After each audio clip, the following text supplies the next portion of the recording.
Okay, members, we're now streaming live, so by that clock we're about a minute late, so let's go for it. Welcome everybody to the meeting of the Finance and Assets Committee of East Cambridgeshire District Council, and welcome to those members of the press and public who are watching online.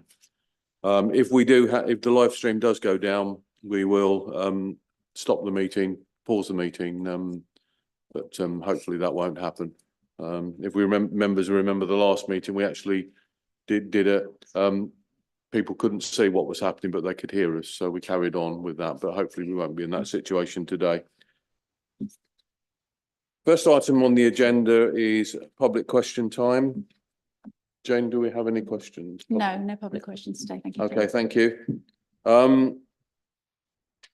I'll mention before the apologies and substitutions that sadly, Councillor Caroline Shepherd has given her resignation as a member of the council, so is not here tonight. But if you can let us know the rest of the apologies. Thank you. Thank you, Chair. We've had apologies from Councillor Mark Goldsack and Councillor Ian Bovingdon, and Councillor Julia Hupper and Councillor Martin Goodall are both here as substitutes. Yes. Councillor Alison Whelan is travelling back from Alconbury, so she will be here, but will be late. Yeah, I've been in the same meeting as her, and I left it. I think she's probably stayed till the end. I left at 3:15 from Alconbury, so it seems to clash. I think it's the third time in the last 6 or 9 months it's clashed. But anyway, that's yeah. But thank you for that. Item 3 is declarations of interest. Councillor Whelan. I declare an interest in item 9, the assets in Ely, as I am a member of the City Council. I also declare an interest in that same thing, and I think we've been advised by Maggie Camp that we'll need to step outside for that part of the discussion. Yeah. Okay, great, thank you. Members, any other declarations? No, I'm hearing nothing. Item 4 of the minutes. Are there any amendments to the minutes of the meeting on the 30th of January, or are members happy that I sign those later on? Again, I'm seeing no dissension. Chair's announcements. I just want to mention, and he's not here today, but we've had a member of the public attend from Stuntney, Mr. Martin. Is it Mr. Martin? I think it is Mr. Martin. Attend the last couple of meetings asking questions about the cycle path, or pursuing the cycleway between Stuntney and Ely. I'm a member I'm a representative of this council on the CPCA's investment committee, and at their last meeting a couple of weeks ago, they did approve the money to go forward for the feasibility study on that. So well done. We're pleased with that. And the other thing here is we are joined today by 4 members from ECTC, Paul Remington, John Hill, Nigel Ankers and Emma Grimmer, who will be speaking to us very shortly. That's all I've got to say, in which case we now do move on to item 6, which is the ECTC annual business plan for 25-26. Thank you.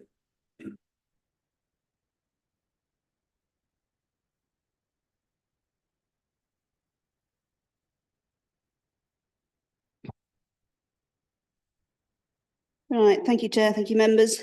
Most will be familiar with the format of the ECTC business plan. It's a requirement of the shareholder agreement for the Finance and Assets Committee as the shareholder committee to approve the business plan that was approved by board on the 13th of March.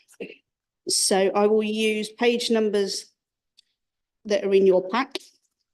So if we start with page number 19 through to 23. This deals with some of the background information on the company since its inception in 2016. This follows the format that we started a couple of years ago, and the figures have been updated to highlight where we are on current amounts of property development and key financial information relating to the benefits to the East Cambridgeshire, but there's nothing to bring significant of note that's changed from that. So it's just an update of that. Pages 24 and 25 deal with processes such as where the company operates from. I think last year's business plan included that we would be moving to the depot after closing our Fordham office. I can confirm this has now happened. And Palace Green Homes division have been running out of the depot since December 2024. Pages 26 deals with the governance and management of the company. There's nothing to bring to your attention on this point. There's been no changes to the board composition, which would be need the approval of council in any event. Page 28 deals with financial information, but I'll pass over to Nigel later on in the presentation and he'll run through the financial information. Then we go to pages 31 through to 36 of the business plan. That's the company's risk management strategy. There's nothing significant to bring to your attention at the moment. It's been updated to reflect the fact that there's a new loan extension that was approved by council recently, and also a new entry around local government reorganisation. Whilst it's not a high risk for the company at the moment, what we're doing is ensuring that any contracts that we enter into with the council or others have the rights to assign. So the council has the right to assign its contracts and we have the right to be assigned, just to change on the new unitary authority going forward. So it's best to start planning for that now, as there'll be some long-term interests that need to be properly protected.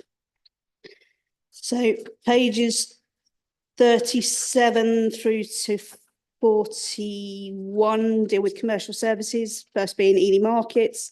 We had another successful year last year where they made a modest profit and continue to deliver a great service for Ely and beyond. And then for the year ahead, again, building on more of that success, and again, it's set to make a modest profit. Pages 42 deals with grounds maintenance service, which is the other commercial services within the company.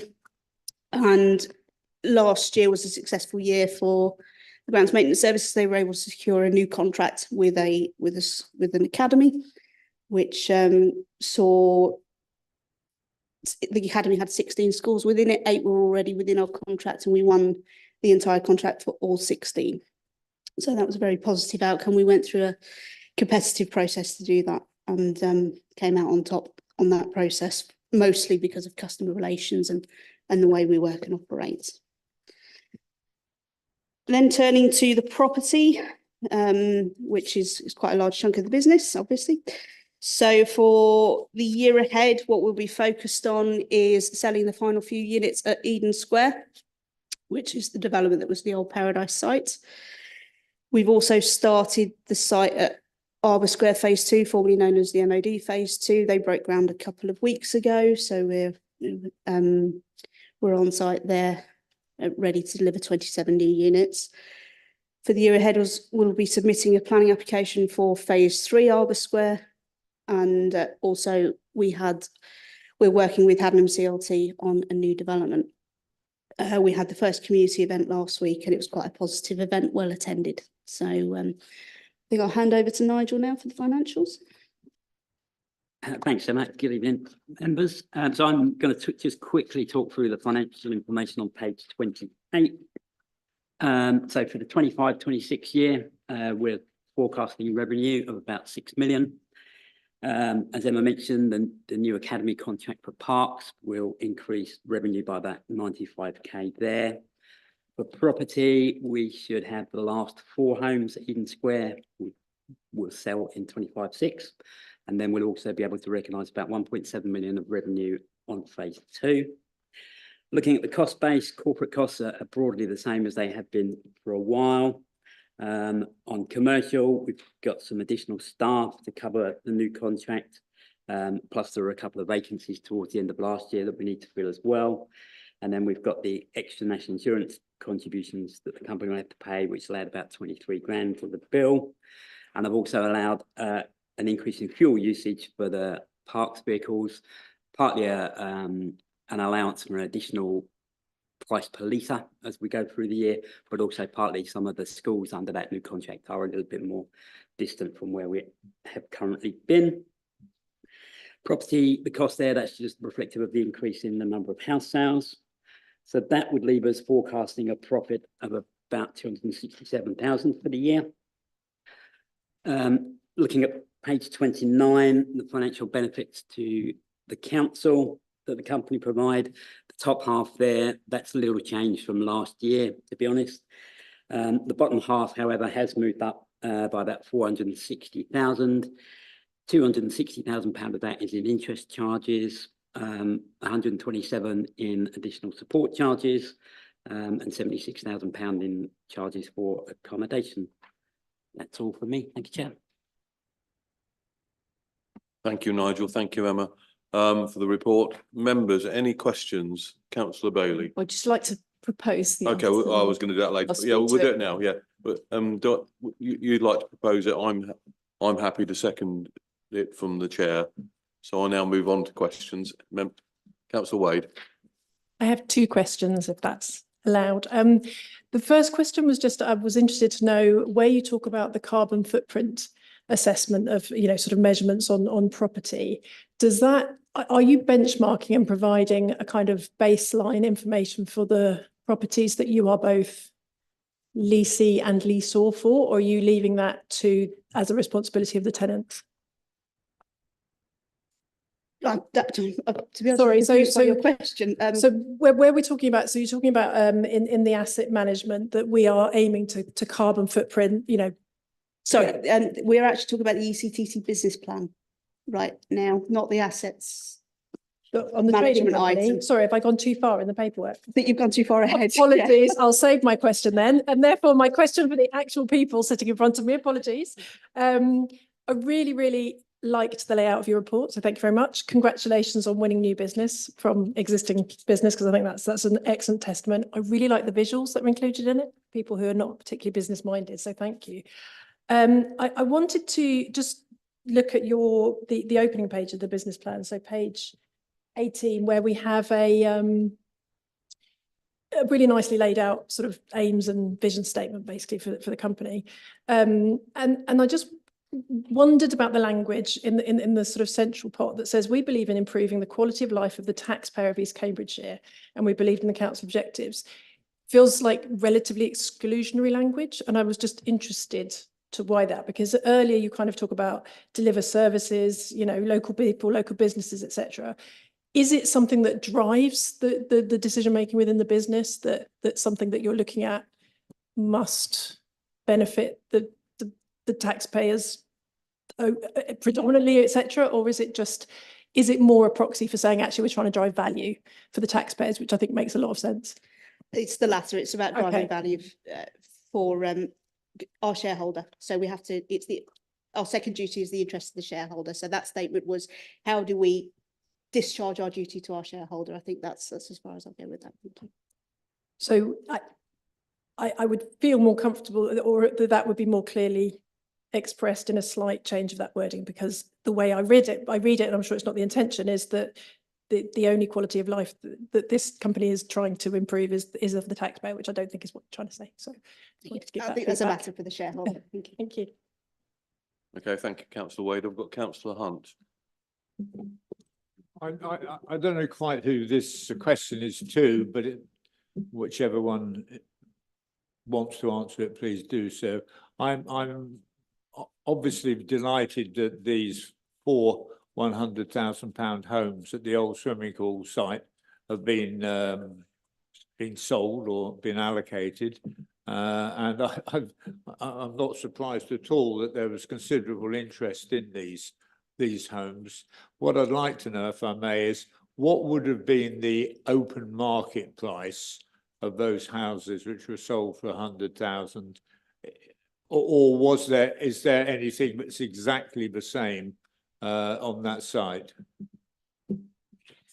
There are 2 other properties that are exactly the same on that site, 1-bedroom flats, and they sold for £250,000. How much? 250,000. 250. So we've just in those houses we put something like £600,000 have been invested by us in those affordable housing. Quite impressive. Yeah, thank you. Okay, thank you, councillor Hunt. I've got councillor Whelan. I understand that the loan agreement with the CPCA included a profit share arrangement that was due 2 years after the loan was taken out. Based on actual forecast profits, how much has been paid to the CPCA for this, and how can we see the calculations? And can we see the calculations?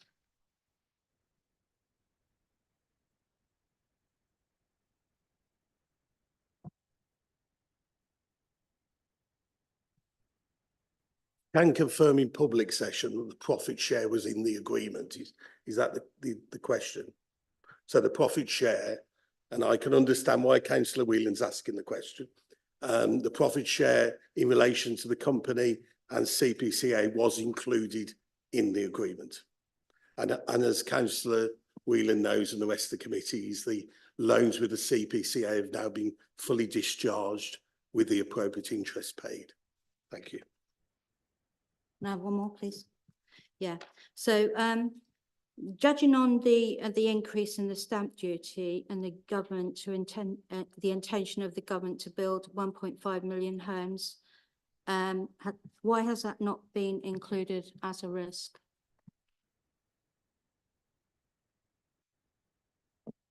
Through you, Chair, I haven't included it as a specific risk, but it is a risk that is considered as part of any changes in interest and any changes in the company. But it's certainly something that I can take away and review with the board. Thank you. Okay, thank you, Emma. Any other? Oh, councillor Trapp. Thank you very much. Page 40 or 26 on the report. I was intrigued by Ely Markets receiving 224 applications and only 71 were successful. Is that because of space or because of undesirability? They were selling the wrong products, or is there any reason for that? Through you, Chair, it's due to space and quality. It's a mixture of both. Okay. And on the same page, there was I think the councillor Wade referred to it. There's a sort of graphic there, but I was intrigued by what the brown or the orange and blue lines meant. There weren't any. Through you, Chair, this came up at board. Unfortunately, it got cut off at the end of my my notes, so I printed off the full one today. So the orange is the occupancy of indoor markets decreased by. Yes. And the blue is the number of markets reporting decline. Okay. Yes. Sorry about that. No, I apologise to you. It's I didn't get Okay, an right. answer. The councillor Hunt raised the 100K homes, which is actually, I think, a contribution from the CPCA, wasn't it? Rather than for the Through you, Chair. No, this was not a combined authority contribution. The subsidy, if you will, was what we took off of our open market. It's all subsidised within the developer, us, Okay, within our scheme. There was no grant put into the scheme. Thank you very much. And what are the, obviously they were very sought after. Was there any, what's the sort of criterion for obtaining them and selling them? Through you, Chair, I think that's a question better answered by Sally Bonnet as the Director Commercial, because the council actually ran the scheme. Yeah, so we have an allocations policy which is published on our website, and properties are allocated on a point score basis. And how do they sell it? I mean, do they sell it from open market, or what happens if they want to move? I'm close to the details. So what happens when you buy your 100K home, you set the level of discount. So let's say it's a 55% discount on open market value. There's something called a resale price deed that goes in as part of your land registry. So when they sell it on, they have to sell it with the same level of discount. So they can sell it with a 55% discount going forward, so that discount stays in perpetuity with every sale going forward. We have seen a resale on a 100K home scheme in another area, and that went through the chain. Thank you. And once again, the new seller, the new buyer would go through Sally, or yes, okay. Okay, thank you. that, any members, that's questions, anybody want to debate, make comments on the business plan? Councillor Bailey. Yeah, just I'd like to say a few words in proposing it, if I may, Chairman. Because, you know, it's coming up, it's 9 years, coming up to its 10th year anniversary, and we started the trading company for a very deliberate purpose at a time when the council was, like all councils across the country, facing so-called austerity. And I couldn't be more proud of what it has achieved in its 9 years. It's been a phenomenal success story. It's done everything that we asked of it and more. It's been modest in how it's taken things forward. It's been careful. It's been considered. Every investment that has been made has been a carefully considered decision. And, you know, I think it's had amazing consistency and continuity throughout its life, which is massively to its benefit. And I just want to say thank you to everybody that's played their part in that. And if you look at, you know, if you take each of the elements of this trading company, you look at Ely Markets, you know, it was before the trading company was took it over and got involved, you know, it was a thing that had been going for centuries, but pretty much in the same format for all of that time. And Ely Markets took on the ownership of the marketplace. And look at that success that other colleagues have pointed out on page 40 there. You know, receiving 224 applications from people wanting to trade on Ely Markets. It is the market in whole of East Anglia where people want to come. And 71 new applicants started trading on the market. And this is, you know, a seeding ground for people that go on to create larger businesses and move on from the market sometimes as well. And that positive yellow line showing 22% against, you know, decline in other markets tells the success of Ely Markets as a story, and it is providing a modest profit back to the trading company, but it's doing so much more than that. You know, the footfall that it brings into Ely and the vibrancy that it brings to Ely is absolutely phenomenal. There is always something going on there. And on the days like Foodie Fridays, I mean, it's just absolutely heaving. It's incredible. And the range of stuff on Ely Markets, you know, it gets people talking on social media. Phenomenal success story with a very modest number of staff and team. So thank you.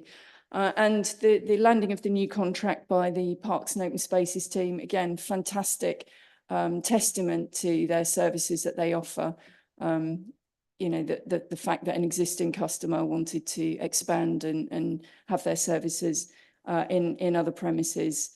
And I know that they've developed a real expertise in tree surgery. I think you're buying a cherry picker, or you've already got a cherry picker, because no longer wanting to hire one in every time, but really becoming well known for that. And I think close on 30% of the income of the team now is from sources other than the council's management fee, which means that, you know, the council taxpayers and residents are having to pay less for maintaining our own Parks and Open Spaces team, whilst providing a great service to other organisations that want to buy into a professionally well-run service with all the health and safety and backup and professionalism that it offers. So that's been a massive success story as well. And then, of course, the Palace Green Homes arm to the trading company, which, you know, has delivered 135 open market houses, 48 of which are affordable. That is no small contribution in terms of our overall numbers as a district. It's a good contribution to our housing stock in the district. But what is most amazing about that is the quality of the builds. You only have to go and look at them, and the contribution that they make to the street scene and the communities that they're placed in. And of course, most of those have been built in cooperation with community land trust sites, which means that it's local people who are benefiting, both in terms of the local allocations policy, but also, you know, the fact that the community land trusts are getting an income in perpetuity, which can support other activities in their communities and villages. Absolutely amazing. And I'm so proud of our community-led development policy in our local plan, which we've hung on to through difficult times, and very importantly so, because that is what it's delivering. And of course, the 100K homes, which was much maligned by some. But what an amazing thing. I met Lauren and Jasmine the other day, who are about to take the keys they've got their keys. I met them a few days before they were getting their keys. I cannot tell you how excited they were. They both work literally within a stone's throw of Eden Square. And they've got those amazing new properties right in the heart of Ely.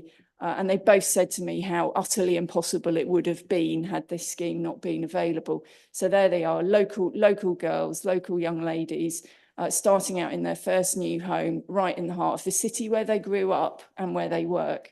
Absolutely brilliant thing that we did, and I hope that we can do more of it. There is no doubt that the name 100K homes is getting tricky because the market has moved massively. But the point is that they are discounted new homes for first-time buyers with local connections, and that's what we need to keep focused on. And I would love us to be able to do more of that, and I hope that the combined authority in the future can do more of that as well, because it's a huge success story.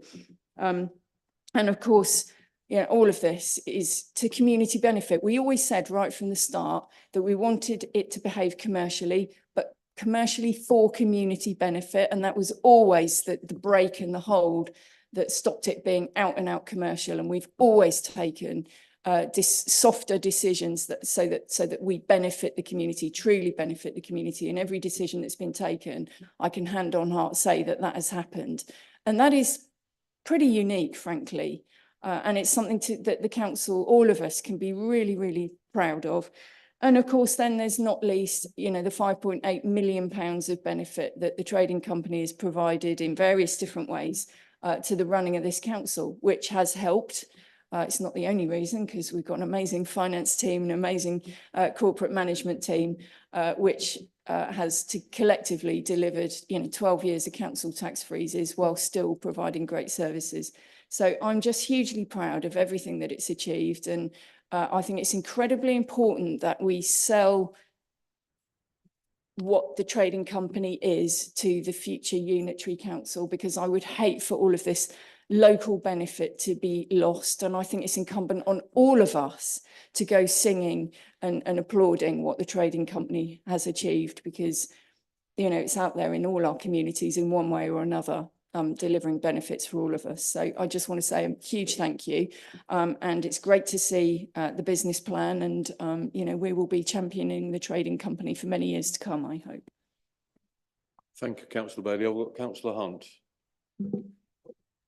Thank you, Chair.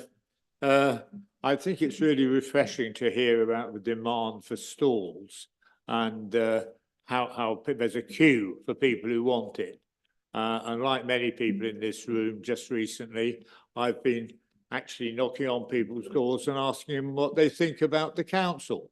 And there's one thing that jumps out all the time: free car parking, free car parking. I'm very proud that I was one of the people who was for that from the start off, when it was first mentioned that we might charge. And I'm absolutely delighted we don't have car parking. The market traders don't only benefit because their customers come to Ely to buy things, they can also park their transit vans down in Barton Square. So they love Ely. That's why they're queuing up. And that's why they're so happy, because it's free car parking. And as long as I'm alive and a member of this council, as long as it lasts, I will be totally in favour of free car parking. It's a shot in the arm that Ely deserves and benefits from. Thank you. Thank you, Councillor Hunt. Any other speakers? I'm seeing nothing, in which case we go to the vote. And we're being asked to approve the ECTC business plan 2025-26 as set out in Appendix 1. Is everybody in favour of that, or shall we go to a vote?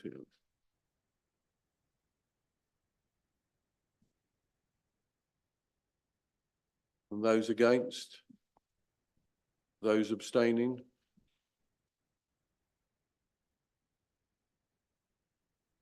Vote is carried. 6 for, 4 abstain. Thank you, Jane. We then move on to item 7. Thank you, John, Paul, Nigel and Emma. I was nearly going to say John, Paul, George and Ringo there. That would have been very apt. Moving on. We move on to item 7, which is the end of year reports for 24-25 and then the service delivery plans for 25-26. Do Sally want to say a few words? And members, it's on, you all had the report sent to you electronically. So I'll hand over to Sally if you want to say a few words. Thank you. Thank you. I'm pleased to present to members the end of year reports for 24-25 and the service delivery plans for 25-26, the 10 service areas listed in the report. To reflect the transfer of the strategic planning function to the planning team, this committee is receiving the end of year report for strategic planning, which includes measures relating to climate change and the natural environment, and a service plan for climate change and natural environment only. The performance measures in each service delivery plan reflect and focus on the key performance indicators for each service area for the upcoming year, and service leads are in attendance if members have any questions. Thank you, Chair.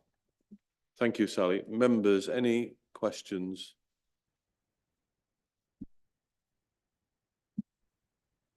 Councillor Trapp. Right, this is right. Okay. Minor points really is page 2 of that's the democratic. Sorry, I'm trying to get it up on my screen, but I can't find it. Yeah. Number of electors to be whatever it is, 6,000. Surely that the target there should not be the number there, but 100%, or that how many are registered. Yeah, I know, but the point, what we ought to be doing is registering them electronically. We cannot predict how many are going to be. A target shouldn't be a number there, should it? It's that they're all registered. I believe, and I'd have to double check that's newer ones, as in. New one, yes, Yes. I realize that. But you can't put a figure on that. I don't think you can put a figure on. What we've got to do is when they come forward and want to. But we need it to be measurable.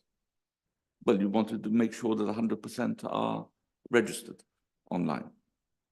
Of those that come forward and want registration. Everybody that comes forward that wants registering will be registered, of course. I think it's a very moving target, that. I mean, if I can come in there, I take the point, Councillor Trapp. Obviously, it's we don't know how many people moved. Like I moved house during the last year, and obviously I did it electronically. But there'll be others who will want to do it paper, through a form. But I agree, it's difficult to set a number.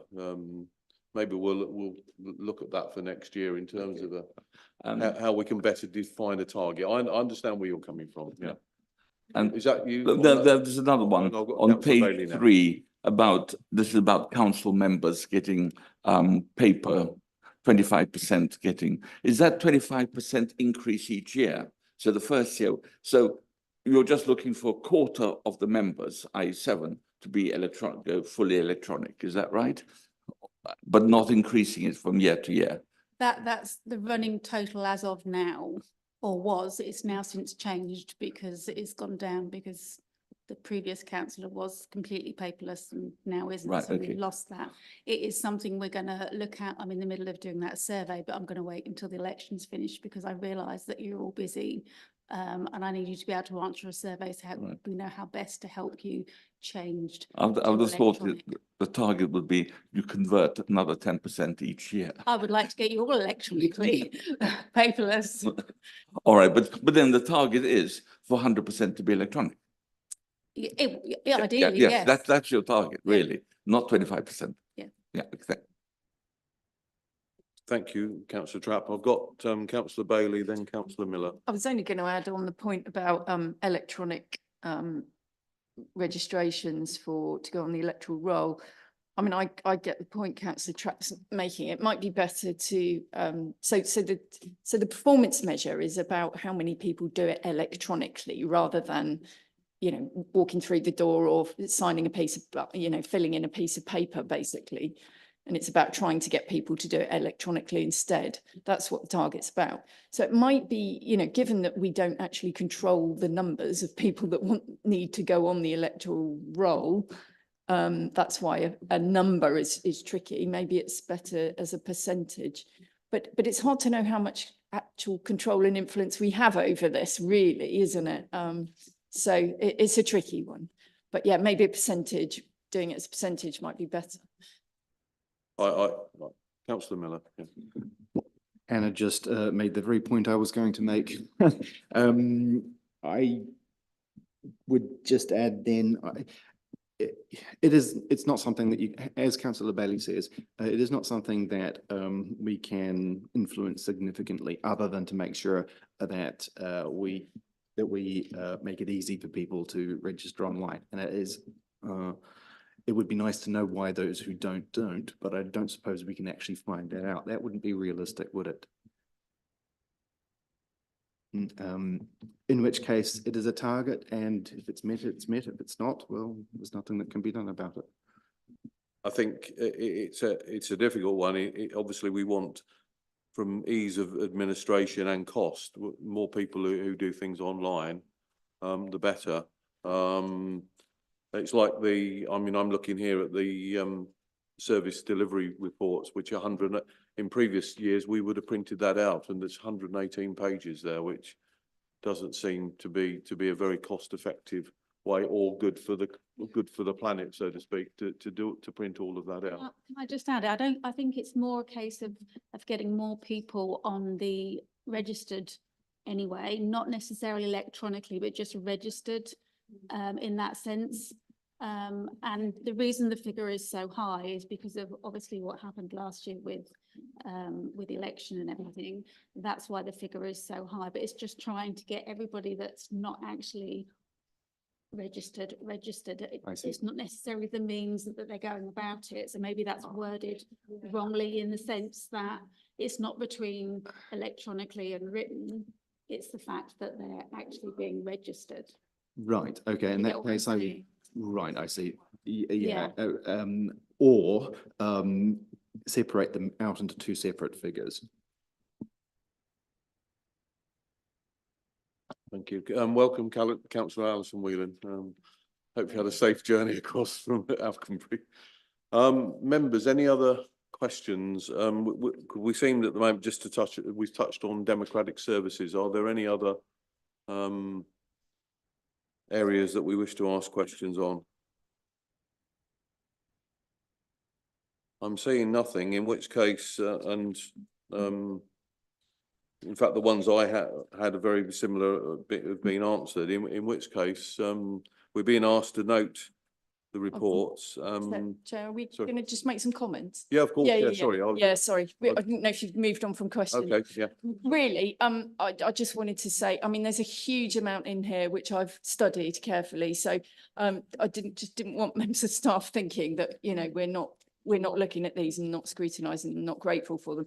It is a great set of service delivery plans. It's a great set of performance measures, and well done on everything that's been done. And thank you for the work that's gone in. It's hard to, you know, there's good stuff in all of them, so it's hard to pick on them. But that collectively, you know, it's a great set of performance reports. So I just wanted to say thanks. Yeah, I'd like to echo that. It doesn't mean that we've not looked them. I've certainly been through and yeah, it's very, very thorough. Members, so we're being asked to note these reports, which we duly have done, and also approve. We've got to approve the service delivery plans for 2025-2026. So I'm happy to propose that from the chair. I'm happy to second, Chair. In which case, I'm seeing no dissension on that. Sorry, Councillor Whelan. Alison Whelan, sorry. As I wasn't here for the item, I don't think it's appropriate I vote on it. Okay, yeah, I understand that. Thank you. In which case, members, all those in favour of approving the service delivery plans? I think that's unanimous, with the exception of Councillor Alison Whelan. Thank you. And thank you, members of staff. Enjoy the rest of your evening.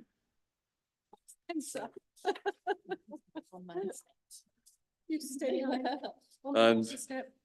And Spencer's obviously got ready in position for the next item, which is item 8, which is the asset update and asset management plan 2025-2026. And Spencer's going to introduce the paper. Thank you. Thank you very much, Chair. Right, asset plan 25-26. As you can see from the report, it's a mixture of carry things forward and new works that I'm putting forward in the asset plan. So just a quick overview of the new works. It's wide ranging from churchyards to car parks, public conveniences to street lights. And that's right across the district. So it kind of, if nothing else, it shows the complexity of what assets and that we have to look after and make sure it's safe and fit for purpose across the district. So that kind of outlines the plan going forward. And then just a quick asset update of what's been happening. So hopefully you all now received your new fobs, which is access into the building and through the car park. Apologies for any delay or confusion on that, but we did have over 274 fobs to issue out, all individually to everyone, assigned with varying different access levels to in and around the building and bike sheds and things like that. So it was quite a major task. And we've had quite positive feedback that everyone quite likes the fobs. They do seem to be working quite well, especially at the barriers, because you haven't got to be quite so exact on the card reader that you used to have to do. Then just a very quick update on the play audit that we had with the parishes. We had our first meeting. We did a Teams meeting where we had out of the 19 parishes that expressed interest in the audit, we had 14 attend. So Becky from Pippa led that and explained exactly what the purpose of the audit was going to be and what information she would require from the parishes of what they already have in place and what process or what part of any process of developing playgrounds that they're in. So now they're all going to go work with Becky individually and gather the information and then start the audit on that. I think that's pretty much it onto that. That kind of concludes my update then, Chair. Happy to take any questions.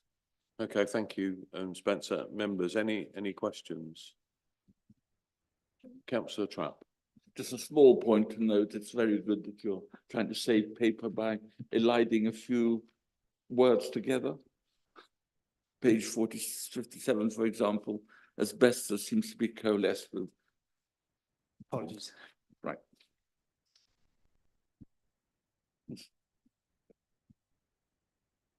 Yeah, thank you, Councillor Trapp. I've got Councillor Hunt.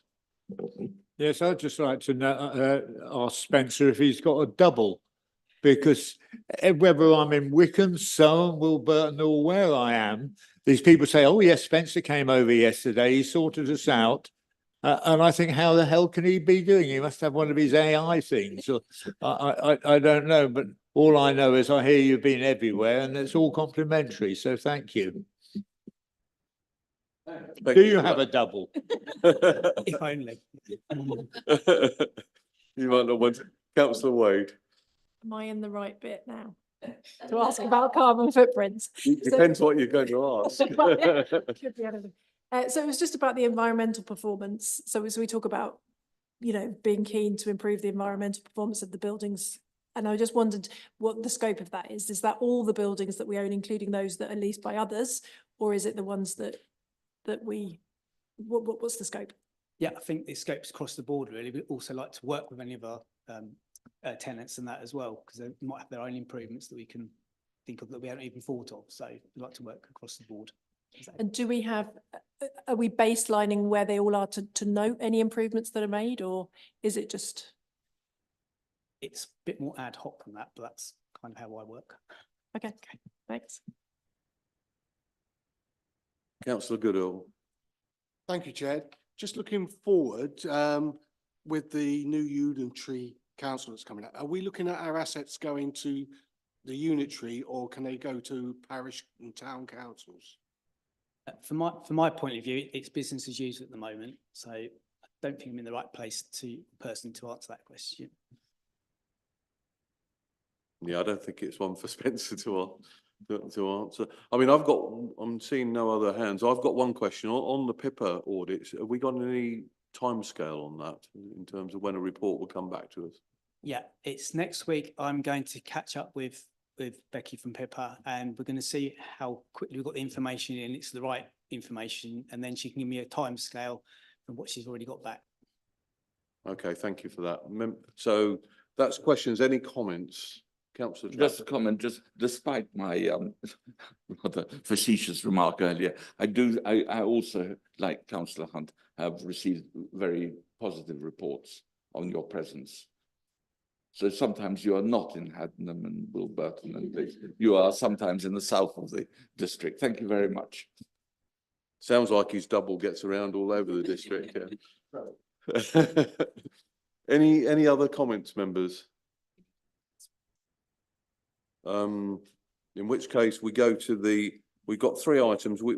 Item small one is for noting, but item two is approving the asset management spend for 2025-26. So do I have a proposer for that? Councillor Hunt, do I have a seconder?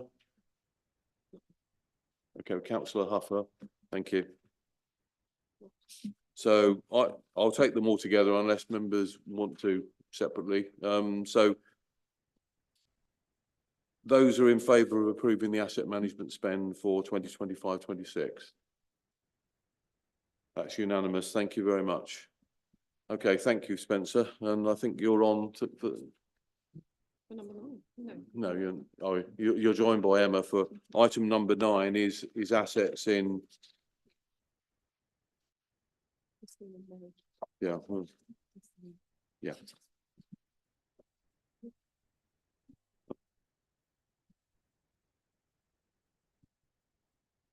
And yeah, thank you for that.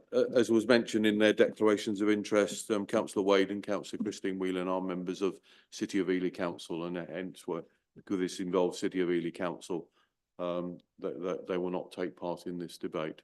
But over to you. Thank you, Chair. The report in front of you this evening focuses on 3 assets that are currently owned by the District Council, and some of you in the room will be aware of the quite long history relating to these particular 3 assets. So I don't intend to go over in any particular detail because I think you all want to go home at some point.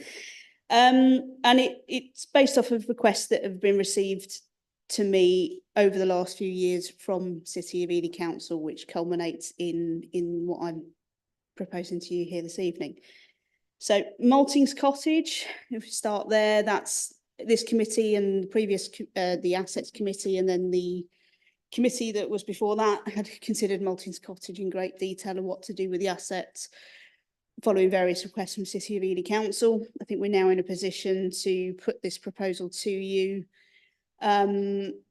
which is either to sell the freehold of the assets to City of Ely Council for the value of £1 with a restriction on use that shan't be used for residential purposes, and in the alternative, extend the lease to 25 years so that they can assign the lease for use as a bed and breakfast with a community use on the ground floor. City of Ely have not yet made a decision on what they want to do with the asset, whether to purchase the freehold or take the extent. They haven't made that formal decision, so that will be taken, I understand, in the next few weeks, I believe. So that's Maltings Cottage. I think it just brings that to a close on years of going back and forth. So it's really nice to close. Oliver Cromwell's house is a little bit more straightforward. It was leased to City of Ely Council back in 2018 on a 10-year lease. It's hard to believe that how time has flown, because I think I'd be sitting here what feels like 2 minutes ago, having leased it to in the first place, and they took that as part of the tourism town centre transfer. They need to make some investment into the property because they took a full repairing lease, and they've asked for, rightfully so, before they make any investment into that, whether there's the possibility of either extending the lease or again acquiring the freehold. If they acquire the freehold, we have to first ask the Diocese of Ely because they've got preemption rights over the property. So if this is approved this evening, that will be something that I do. And again, City of Ely haven't made a decision at their onto that. So it's either sell the asset to them for a pound with all the restrictions that are placed on us about on Cromwell's house, about the use, etc. Or if they don't want to do that, extend the lease so that they can make that investment and they can get that it won't be us taking it back in 2 years, having then made all that investment.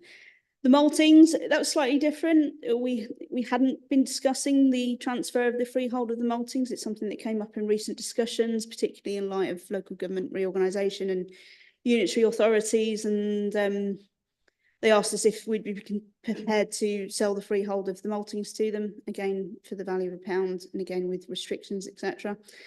So it's something I agreed to put forward to the Finance and Assets Committee. It's currently on a long-term lease. I think it's still 80 or nearly 90 years to run on that lease. So this was just a way of, if we're taking the assets, take all three at the same time because it's on the same basis.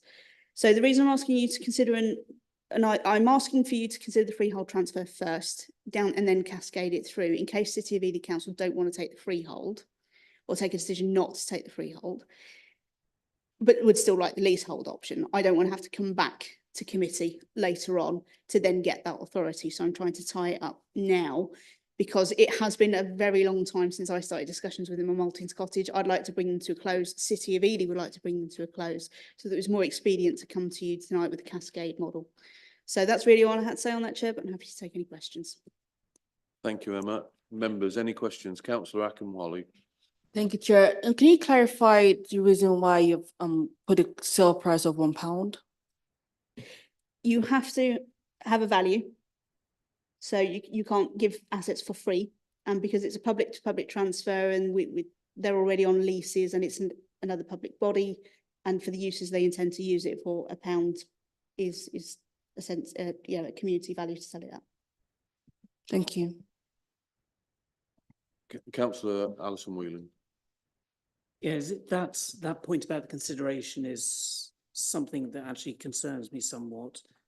To what extent do we know that that is fair value for transferring them, and what risk does it place the council at or individual councillors if we're transferring assets at a value which is considered to be below fair value? That may be a legal question as opposed to about the actual transfer, but I mean, I think we just need to make sure that we are doing everything completely above board and there is no risk to anyone from approving this.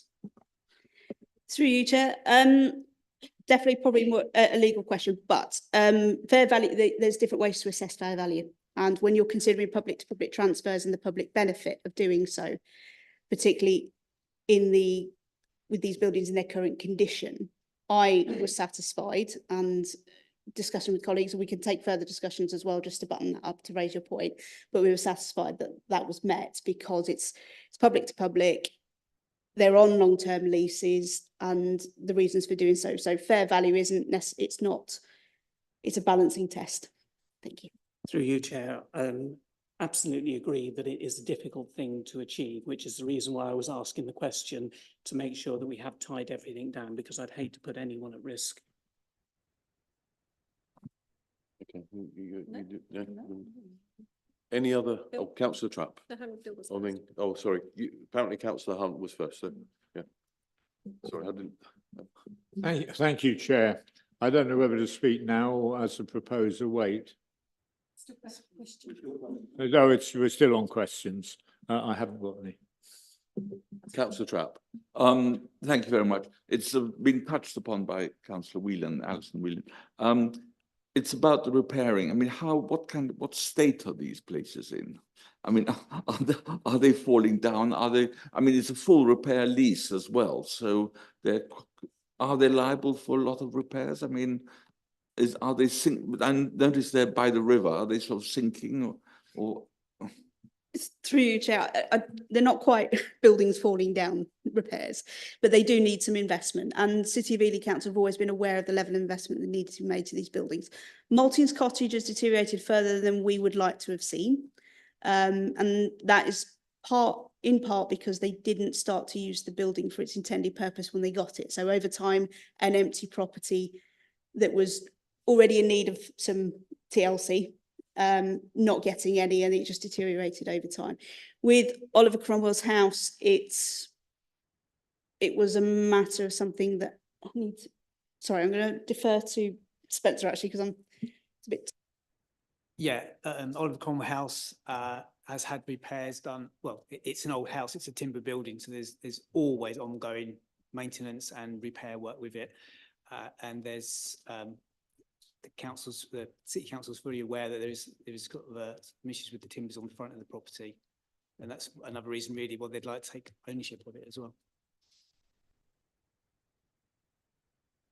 So just an observation, I suppose, it's surprisingly that the worst repair one is the one you get an income from, this council, Maltings Cottage.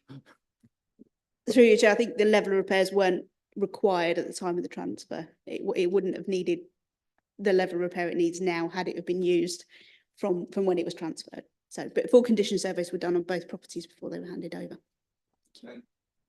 Okay, thank you. I think we're now seeing no more questions. So we've got a recommendation to item 2.2. So I think Councillor Hunt inferred just now. Do I have a proposer for that motion? Yes, I'd propose that, but I'd like to make a couple of points. Yeah. Do I have a seconder? Yeah, happy to second, Chair. Okay, Councillor Hunt, I'll go to you to speak as the proposer. Well, it's just that, of course, members will all remember that East Cambs has a future which is unknown, and probably we won't be here in this situation in 3 years' time. So we have to look at the future and guard for the future. I think it's worthy of looking at the City of Ely Council, who bought, I believe it was either for £5 or £1, the Session House over here. They've done a very good job. They've preserved it. They've kept it in public use. And I think it's a credit to the City of Ely Council what they've done with the Session House. So I can't see any reason why they wouldn't do the same with other valuable assets. And I think we should remember that the three assets we're talking about are ones that should be used for residents of Ely and district, and it's a public thing, and I would be very worried if I thought they were being realised into cash and then paying off some other organisation's interest payments. So I think it's absolutely important that we do what we're proposing to do today, and of course, while we're able to, East Cambs District Council would assist and help what is virtually a member of our family in that in the City of Ely Council. I mean, they're representing the best for Ely, and we're basically representing what we think is the best for Ely and district. So it's a good fit. So I recommend that we pass this, and we pass it unanimously. Thank you, Councillor Hunt. Councillor Alison Whelan, then I've got Councillor Trapp. Thank you. Just to reassure Councillor Hunt that the Sessions House cost £1 and to acquire, and several £100,000 to actually get it into a state where it could be used, and an awful lot more is still needed on that building. So, you know, this is, I'm assuming, going to be exactly the same, that it's going to be a continuous drain, and they do not necessarily have the reserves available to them to be able to meet these things. Having said that, I think it's very much a question. We've had the assurance that it is not an issue in transferring it at these rates. So it would seem the right thing to do would be to pass it over to the City of Ely Council and say to them, it is for them to then make the decision, and it is for them to decide whether or not they wish to place that additional necessity of a continual increase that it will cause on residents of the city. If they wish to do that, then that should be their choice to do that. Councillor, thank you, Councillor Whelan. I've got Councillor Trapp. Mine was very similar, and I think it's the right thing to do, but as long as I'm assured that I won't be liable for transferring it at £1 or something, that would be the thing, really. That if that is, yes, I mean it's the right thing, and if City of Ely Council wants to take it on, then I think it's the right thing to do. But as long as we have the assurance from the legal side, that we're not going to be suddenly plunged into the tower or whatever it is, or.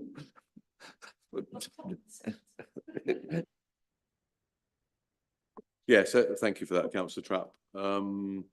Yes, as it is within the recommendation, sorry, 4.71 and then 4.78. Obviously, that the decision is for the City of Ely Council to make whether they want to purchase it or carry on leasing it, and there's no pressure on them from us over that. That's why the two options, as Emma explained earlier, are there. Members, councillor Bailey?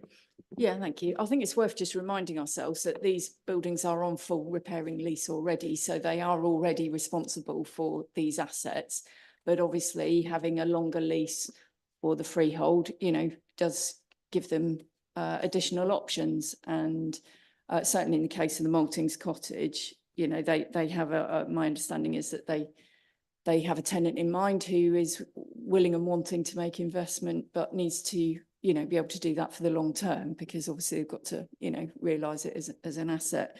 So, in my view, I've had a long history of involvement at this council with these buildings. They are all of them much loved buildings by the people of Ely and to a certain extent the wider district. Certainly in relation to the Maltings and the Maltings Cottage, they were assets that were sort of gifted to the people of Ely morally, if not legally, for use by the community. So I think, assuring this is a move with, the overhanging death knell of local government reorganisation hanging over us all. I think this is a move that assures that to be able to continue into the future. And, I trust implicitly the City of Ely Council to do the right things with these buildings. There are caveats around, not turning the Maltings into residential flats or something, which would be horrible. I want to congratulate City of Ely because I think they've made great use of two of these assets at least. One of them has struggled for all sorts of complicated reasons we don't need to go into in terms of the Maltings Cottage.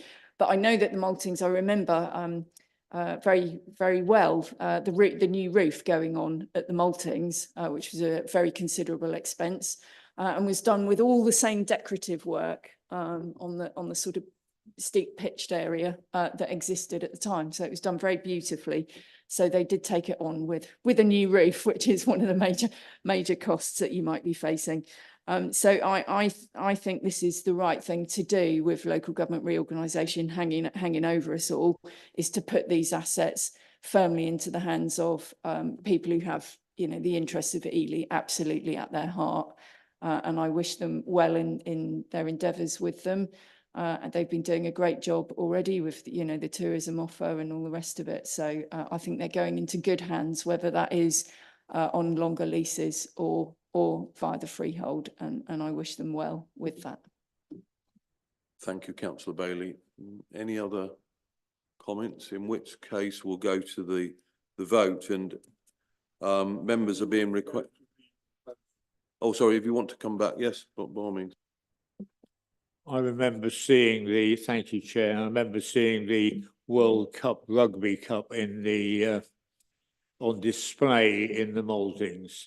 I hope and believe when it comes back to England in the near future, it won't be displayed in the gateway down here. I think the Maltings is a much more suitable place, and we need to be ready for it. Is that ready for England winning the Rugby World Cup? Yeah. Yeah. Okay.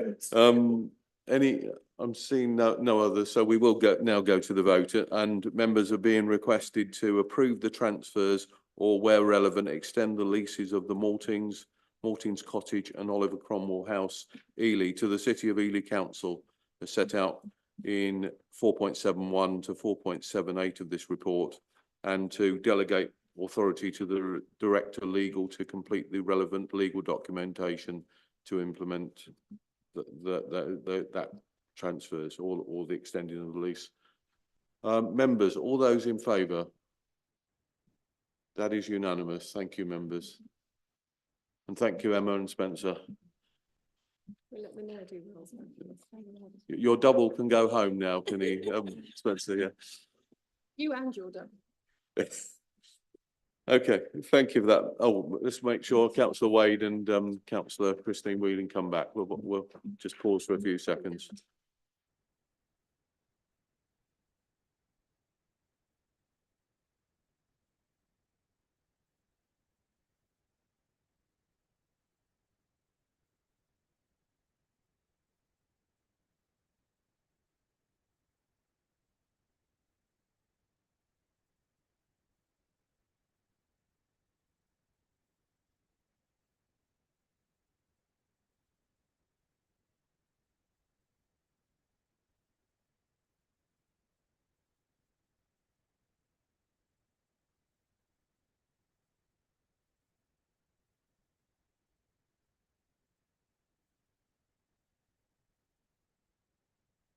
Okay, I'll let you get settled down. We now move on to item 10, which is the annual review of regulation of Investigatory Powers Act 2000, which is the RIPA policy. So hand over to Maggie to introduce it. Thank you. Thank you, Chairman. I'll just be very brief. The report just confirms that I've carried out the necessary yearly review of the RIPA policy and the CHIS policy. Also, to report to members that we have had one application for directed surveillance this year since the RIPA policies were reviewed in March 2024 in respect of a fly tipping incident. And that members are requested to note the report, please, Chairman. Thank you, Maggie. Members, any questions? I'm seeing that this is the statutory thing. We have to agree this or have this report every year. So I'm seeing no dissension on that. So can I take that by affirmation that everybody's in favour? Thank you. And it is for noting, as you say. Thank you, Maggie. Item 11 is the forward agenda plan. Sally, are there any comments you want to make on it? No, just to inform members that I've been through all the service delivery plans and picked up all the items that were noted in those for coming to future committees. So it's as robust as we can make it at this moment in time. Members, any comments on the forward agenda plan?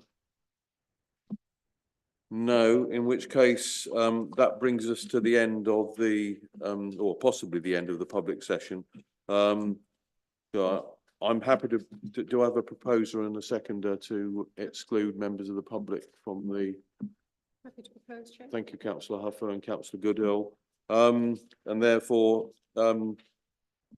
we've got a proposal that of the public, including representatives of the press, be excluded during the consideration of the remaining items because it is likely, in view of the nature of the business to be transacted or the nature of the proceedings, that if members of the public were present during the items, there would be disclosure to them of exempt information of categories 1 and 3 of Part 1, Schedule 12A to the Local Government Act 1972. Members, all those in favour of that? That's unanimous, thank you. In which case that brings us to the end of the public session of the Finance and Assets Committee for the 27th of March 2025. I would like to thank all those members of the press and public watching online. Hopefully they enjoyed what they saw and I wish them a good evening. Thank you. We'll just